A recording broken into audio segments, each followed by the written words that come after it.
Hello and welcome back to my channel. Today we are going to look at how to do the increase stitch, knit one front and back.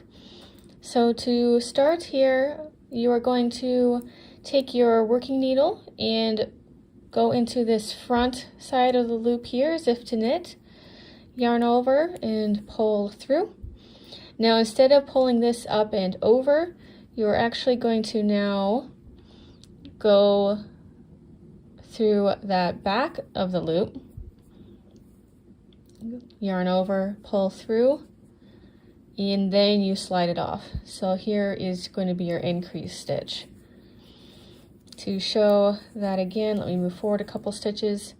So you are going to go through on the front side, yarn over, and pull through. Leave this here, you're going to go through the back, yarn over, pull through, remove, and that is your knit one front and back stitch. I hope that makes sense. Please let me know in the comments for any questions or any other content you would like to see. Thank you for watching. Please like and subscribe and have a fantastic day. Bye.